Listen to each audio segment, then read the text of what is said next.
So, tell me, give me your full name, please, Okay. and tell me where you're from, a little bit of your history, and how you're involved with the Catholic Worker. Oh, cool. Okay. Yeah, I'm Jack Ryan. I am Peoria, Illinois. Grew up there. I went in the seminary, as Catholic as you can possibly get. In fact, I grew up without a non-Catholic relative. And I was all the way to graduate school before I had, I think, a non-cleric teacher. Wow, my goodness. Yeah. And, wow, that's sort of unique. Yeah, I can think 2 or 3 lay teachers I Which had. college and graduate school did you go to? Well, I went to seminary. I was in the seminary 4 years. Seminary, wow, okay. And St. Bede's in LaSalle, Peru, Illinois, and then St. Paul Seminary up in St. Paul, Minnesota. And then I dropped out halfway and became a policeman just because it was a job available and I needed something, and I loved the work. I think I was a crusader. You know, I'm stamping out crime like I was stamping out sin. And then I got in the FBI. The FBI? Yeah. Well, I went in the Army 2 years. I got drafted, and then I went in the FBI. And how long were you with the FBI? 22 years. 22 years. Yeah. Like most of your life. Most of your adult career and, life. I just lived and breathed it. 4 kids. And I think mainly the kids, raising kids, trying to be an old-time Catholic, and then catching on to what Vatican II is all about. All of a sudden I had a kind of a rebirth in my church. An awakening of some kind. Yeah, and then raising kids, and the way I did it just didn't work. Okay. Violence, you know, the way I look at it as very violent, but you know, I didn't think of it, but I swatted them around or threatened them and everything. It just did not work.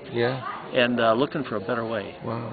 And just kind of backed into the notion of nonviolence that actually, and realized that's what my work was about, is trying to quell violence. You mean in the FBI? Yeah, FBI, policemen, I mean, but in reality, that was. We went after people that were violating other people. With different tactics. Yeah. Yes. And except our tactics weren't very clean. And that kind of got to me, too. I had an informant that was he's mafia tied up and very, very brutal person, but I got into his head, but he got into my head. Wow. And just the realization. I could stand with you here for hours and ask you all kinds of questions about that. But right now we're at the Sugar Creek Catholic Retreat, and how did you become involved with the Catholic Worker, besides having been grown up as a Catholic?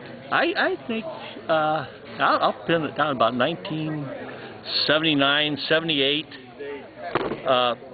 These things were going through my mind, and I was talking about them, and a friend at a scripture class handed me said, this might interest you. It was a couple copies of the New York Catholic Worker, Dorothy Davis. Wow. And she was still alive. So if he was Catholic, you must be good, right? Yeah, but then I started reading it, and well, I'll tell you one thing. And you were still in the FBI at the time. Oh yeah, deep in the FBI. Yeah. And working organized crime was my background. Wow. And I was living in Belleville, Illinois, which is a reaction city against East St. Louis, Illinois. It's up the hills. Oh, the white adjunct, and it overlooked.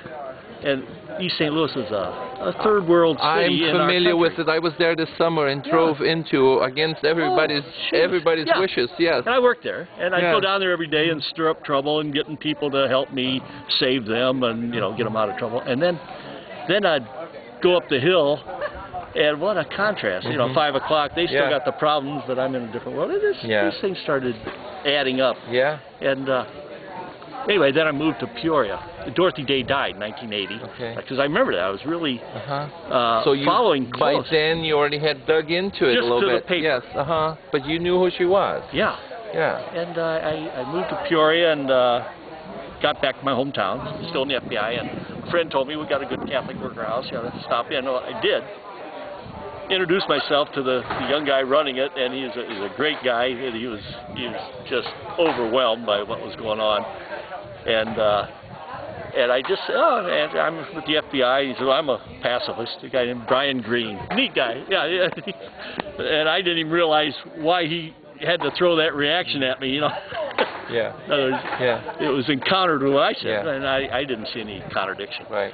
But I just said, well, okay, thanks. I just wanted to see what you're doing. If you ever need help, give me a call. And I'm sure he thought you were there about business or some yeah, kind of another. He didn't know. Yeah. No, right. And, Right. And I would have 'cause thought. I was so blasé about it. Yeah. Anyway, I went home. This is funny. Went home, and this young guy, Brian Green, was desperate to go to a wedding of a friend over in Iowa. And that weekend, and so he said, this is the first time I ever, people always say, can I help you? Well, it was that same night, Yeah. he called me. Wow. And watched the He took house. you up. Yeah, I know it. And he said he shocked himself, and I said, oh yeah, before I even thought about it. So I went down that weekend and watched his house, and about great. 30 men staying there, maybe 40. Yeah. And I had my FBI car outside. What a guy, I mean, and now you've been involved with the Catholic Worker for how many years approximately? 20-some years. Yeah, off and on, yeah. And I lived in a house for a year and a half. Helped run the house in Peoria. Great. Then we formed another house for a few years, and it kind of petered out. Right now, it's kind of dormant. Right. Yeah. But I've well, it always, goes through phases. They Yeah. all go. Yeah. yeah, and that's the beauty of the Catholic Worker Yeah. movement, that its whole purpose isn't just to survive and Right. set a big nest egg. Oh, that's great. That's wonderful.